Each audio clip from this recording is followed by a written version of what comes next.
So good morning to all of you.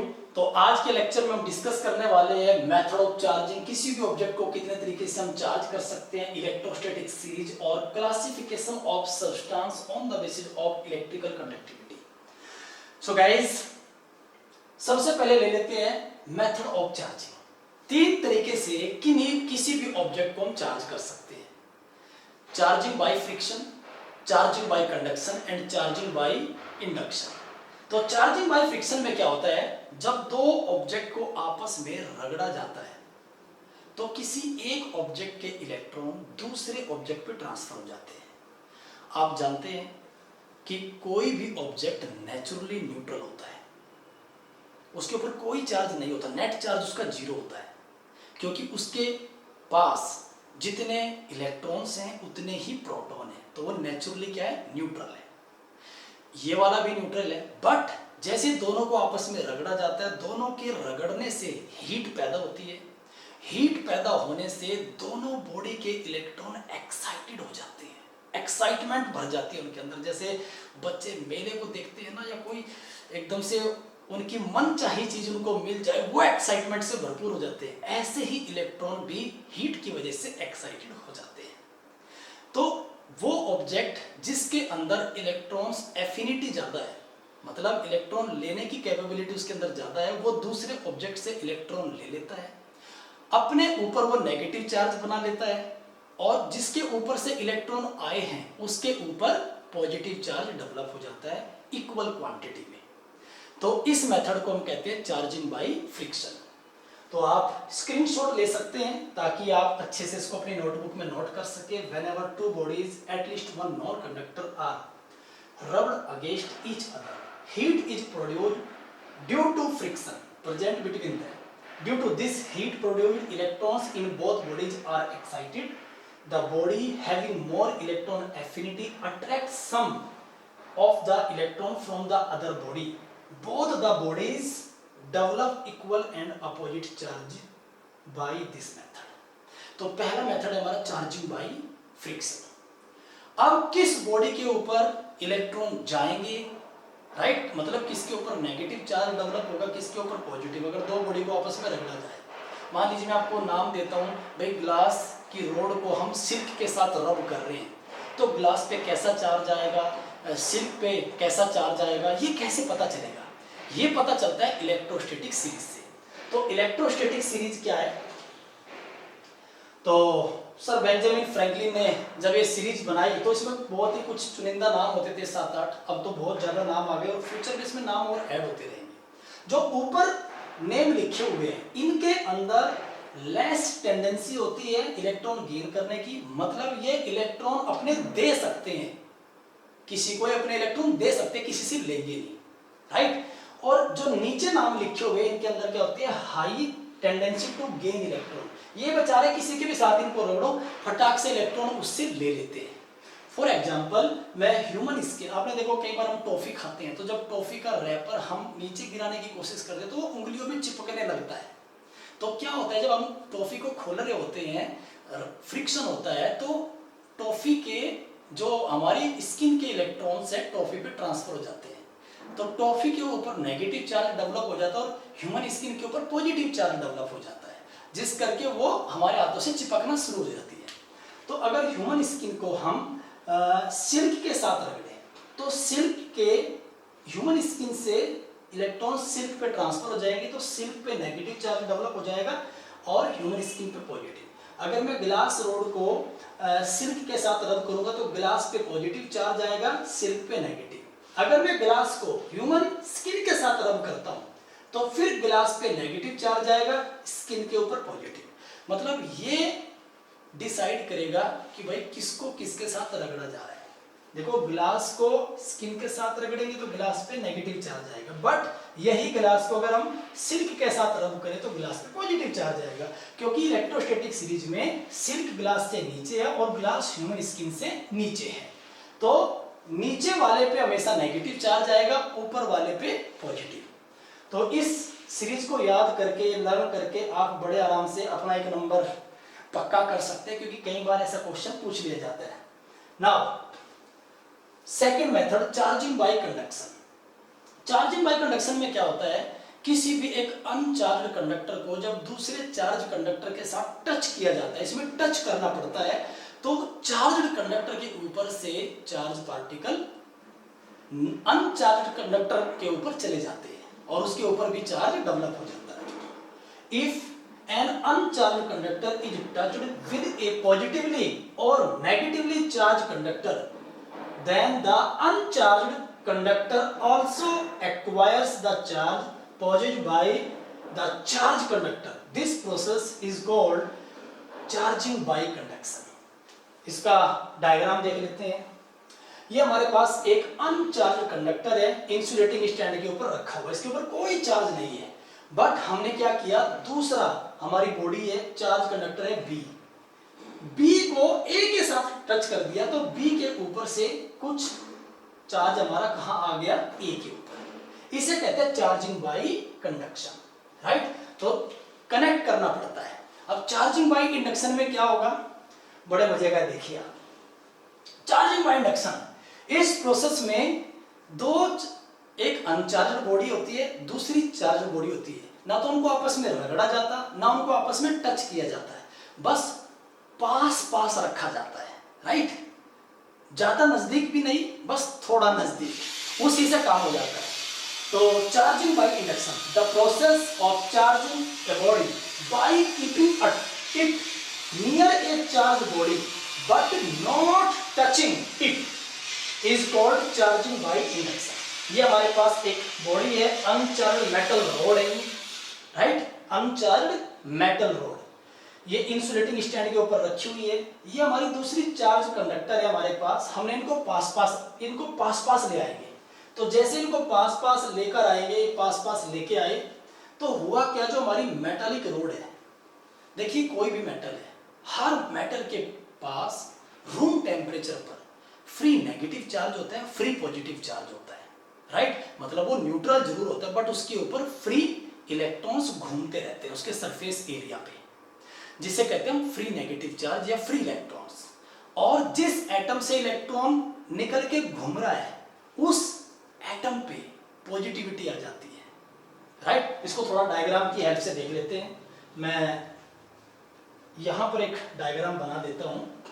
मान लीजिए मेरे पास ये मेटल प्लेट है, ये एटम मैंने दिखा, ये एटम है, हर एटम न्यूट्रल है, पूरा मेटल प्लेट हमारा क्या है, न्यूट्रल है। अब इस एटम से थर्मल एनर्जी की वजह से एक इलेक्ट्रॉन एक्साइटेड हो गया और वो इलेक्ट्रॉन अपने इस बाप को छोड़ के बाहर मेटल की प्लेट पर आ गया, ये हमारा इलेक्ट्रॉन है, राइट।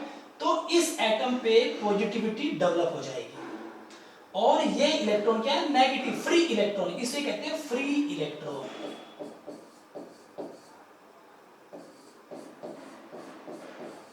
ये हमारा फ्री इलेक्ट्रॉन है। कुछ देर बाद हम क्या देखेंगे, ये रैंडमली चलते रहते हैं, फिरता रहता है पूरी प्लेट के ऊपर। इसका इलेक्ट्रॉन बेचारा इसके ऊपर आ गया, ये तो न्यूट्रल हो गया, इसके ऊपर जो चार्ज बना तो खत्म, लेकिन ये पॉजिटिविटी आ गई इसके ऊपर। देखिए इसका इलेक्ट्रॉन इसके ऊपर गया है, प्रोटॉन नहीं गया है, इलेक्ट्रॉन मूव करता है हमेशा, याद रखिए इलेक्ट्रॉन मूव करता है, पॉजिटिविटी की पोजीशन बदलती रहती है, राइट। पॉजिटिविटी की पोजीशन बदलती रहती है, जिसे कहते हैं फ्री पॉजिटिव चार्ज, उसको हम फ्री पॉजिटिव चार्ज मान लेते हैं। लेकिन मूवमेंट हमेशा कौन करता है, इलेक्ट्रॉन। तो जो इलेक्ट्रॉन मेटल सरफेस पे मूवमेंट करता है, मूव करता है, उसे कहते हैं फ्री इलेक्ट्रॉन। तो हर मेटल प्लेट के ऊपर या हर मेटल के पास रूम टेम्परेचर पे फ्री नेगेटिव चार्ज मतलब फ्री इलेक्ट्रॉन होते हैं और फ्री पॉजिटिव चार्ज होता है। तो इसमें क्या हुआ, जैसे हम इसको लेकर आए, पॉजिटिव चार्ज कंडक्टर को बी बॉडी को ए के नजदीक लेके आए, तो इस मेटल रोड के जितने भी फ्री इलेक्ट्रॉन थे वो इसकी तरफ आकर्षित हो गए, मतलब ओ भाई पॉजिटिव बॉडी आ गई, भागो इधर एकदम से। और पॉजिटिव चार्ज को क्या करता है, रिपेल। तो सारी की सारी जो हमारी पॉजिटिविटी की लोकेशन थी, पॉजिटिविटी की पोजीशन थी, वो इधर शिफ्ट हो गई, राइट। समझ में आ रहा है, सर के ऊपर से तो नहीं जा रहा, यस। तो पॉजिटिविटी इधर शिफ्ट हो गई। ये कह सकते हैं कि यहां पर जो एटम है इनके इलेक्ट्रॉन बेचारे इधर चले गए, ये कह सकते हैं। तो जैसे ही हम इसको अर्थिंग देते हैं, अर्थिंग से क्या होता है, डायग्राम में दिखाया यह जाता है कि भाई पॉजिटिव चार्ज अर्थ में चला गया, लेकिन होता उल्टा है। उल्टा, अर्थ से इलेक्ट्रॉन आते हैं और वो उन एटम्स के अंदर फुलफिल हो जाते हैं जिनके एटम जिनके इलेक्ट्रॉन उनको छोड़कर बेचारे इधर पॉजिटिव चार्ज बॉडी के चक्कर में जा चुके हैं, तो ये इसमें फिल हो जाएंगे। और फिर हम क्या करेंगे, अर्थिंग को हटा लेंगे और फिर पहले अर्थिंग को हटाएंगे, क्योंकि अगर पहले इस बॉडी को हटा दिया तो ये जो फ्री इलेक्ट्रॉन इधर घूम रहे थे ये अपने पिताजी के पास वापस आएंगे, कहेंगे भाई ये एक्स्ट्रा इलेक्ट्रॉन कहां से आए, इन वालों को बोलेंगे, ये वाला इलेक्ट्रॉन इसको बोले तू कहां से आया भाई, चल हमारे घर से निकल। तो इसके पास रास्ता होता है वापस आने का। तो इसलिए पहले चार्जिंग बाय इंडक्शन में पहले किसको रिमूव करेंगे, अर्थिंग को। तो पहले हम अर्थिंग को रिमूव करेंगे, फिर इस चार्ज बॉडी को रिमूव करेंगे, तो इस पूरी बॉडी पे अब नेगेटिव चार्ज डेवलप हो जाएगा, राइट। इसे कहते हैं charging by induction. I hope आप लोगों को समझ में आया होगा। एंड क्लासिफिकेशन देख लेते हैं, classification of substance. Most generally 4 तरीके के सब्सटेंस हमारे पास होते हैं, पाए जाते हैं। पहला है हमारा इंसुलेटर। इंसुलेटर कौन होते हैं, these materials do not conduct electricity, this is because there are no free charges. वही बात आ गई ना कि भाई फ्री इलेक्ट्रॉन जब है ही नहीं तो मूवमेंट किस चीज का होगा, क्योंकि फ्री इलेक्ट्रॉन, फ्री जो चार्ज होता है हमारा, जब वो मूव करता है तभी तो करंट बनता है। तो इनके पास फ्री चार्ज है ही नहीं, तो मूवमेंट किसी चीज का नहीं होने वाला। तो ये क्या होते हैं हमारे इंसुलेटर, जैसे कि रबर, ग्लास, प्लास्टिक, ऐसे मटेरियल्स को हम क्या कहते हैं, इंसुलेटर, जिनके पास फ्री चार्ज पार्टिकल नहीं होते, चाहे वो फ्री इलेक्ट्रॉन हो चाहे वो फ्री पॉजिटिव चार्ज हो ना। दूसरा टाइप हमारा, दूसरा है हमारा सेमीकंडक्टर। सेमीकंडक्टर में क्या होता है, कुछ कुछ फ्री चार्ज होता है, राइट। तो ये थोड़ा थोड़ा चार्ज हमारा इनके पास होता है इलेक्ट्रिसिटी को कंडक्ट करने के लिए। इनका टेम्परेचर बढ़ाएंगे तो इनकी कंडक्टिविटी थोड़ी सी इंप्रूव हो जाती है, टेम्परेचर डाउन करते हैं तो थोड़ी सी कंडक्टिविटी इनकी डाउन चली जाती है। तो these materials conduct electricity to a certain extent. This is because a small number of free electrons are available for conduction of the electricity. जैसे सिलिकॉन हो गया, जर्मेनियम हो गया, अब इनकी भी कंडक्टिविटी को हम इंप्रूव कर देते हैं, राइट। वो 12th क्लास में जब आप जाएंगे तो पढ़ेंगे भाई P type semiconductor, N type semiconductor, आगे जाके इनकी कंडक्टिविटी को भी इंप्रूव किया जाता है। So third, conductor. कंडक्टर क्या होते हैं, जिनके पास रूम टेम्परेचर पर फ्री पॉजिटिव चार्ज होता है, free negative charge, free electrons होते हैं इलेक्ट्रिसिटी को मूव करने के लिए। तो these materials conduct electricity freely. All metals, इसमें कौन कौन आते हैं, हमारे सभी मेटल्स आते हैं, मोल्टन साल्ट आते हैं जो आप लैब में यूज करते हैं, और इलेक्ट्रोलिटिक सॉल्यूशन जो आप लेबोरेटरी में यूज करते हैं। तो ये सारे हमारे सभी metals, molten salts, electrolytic solutions हमारे जो लेबोरेटरी में यूज होते हैं, वो सारे कंडक्टर्स का काम करते हैं। अब चौथी कैटेगरी क्या आती है, सुपर कंडक्टर। ये बड़े जबरदस्त है, मतलब ये ऐसे कंडक्टर होते हैं, इनमें फ्री इलेक्ट्रॉन्स तो होते हैं, फ्री पॉजिटिव चार्ज भी होता है, बट जब वो मूव करते हैं, देखिए इन वालों में क्या होता है, जो कंडक्टर इनमें मूव तो करते हैं फ्री चार्ज, बट कहीं ना कहीं रेजिस्टेंस होता है, मतलब कोई ना कोई इनका अपोज करता है। जैसे कभी ये एटम से टकराएंगे, कभी आयन से टकराएंगे, तो इनको दिक्कत आती है चलने में, चलते जरूर है बट रेजिस्टेंस पैदा होता है। बट इनके अंदर तो रेजिस्टेंस जीरो होता है, कोई अवरोध नहीं होता, राइट, कोई रेजिस्टेंस नहीं होता।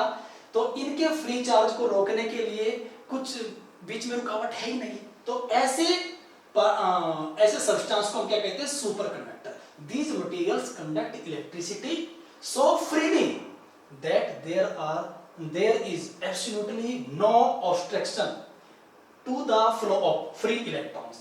एग्जाम्पल क्या है, मरकरी। जब मरकरी को हम 4.2 केल्विन टेम्परेचर पर ले आते हैं तो वो सुपर कंडक्टर का काम करती है, और सर्टेन एलॉयज एट 125 केल्विन।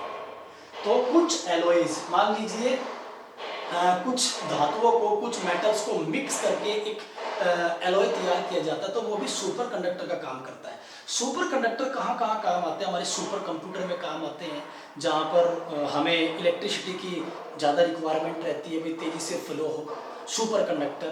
तो जब सुपर कंडक्टर इतनी अच्छी इलेक्ट्रिसिटी दे सकता है, तो हम इसको इलेक्ट्रिक वायर्स के रूप में क्यों यूज नहीं करते, क्योंकि ये बहुत कॉस्टली पड़ता है जब इनको बनाया जाता है, तो इसलिए हम फिर एल्यूमिनियम या कॉपर वायर से ही काम हमें चलाना पड़ता है। तो सुपर कंडक्टर रियली में बहुत अच्छा करंट फ्लो इनके अंदर से होता है। हाँ, कॉस्ट ज़्यादा होने की वजह से हम इनको अवॉइड करते हैं, लेकिन ऐसी जगह पर जरूर इनका यूज किया जाता है जहाँ पर करंट की इंस्टेंट एकदम से हमें करंट चाहिए, जैसे सुपर कंप्यूटर्स हो गए, कुछ ट्रांसफॉर्मर्स भी होते हैं जिनके अंदर इनका यूज किया जाता है। सो वीडियो को लाइक करें, सब्सक्राइब करें और शेयर करें। ये टॉपिक हमारा सेकंड टॉपिक था चैप्टर 12 का। अब थर्ड टॉपिक में आगे का हम सिलेबस कवर करेंगे। 101 टॉपिक और A to Z सॉल्यूशन, आपको डाउट्स सब चीज़ें आपको दी जाएंगी। तो ज़्यादा से ज़्यादा सिर्फ अपने आप तक मत रखिए, आगे भी इसको शेयर कीजिए। Thank you.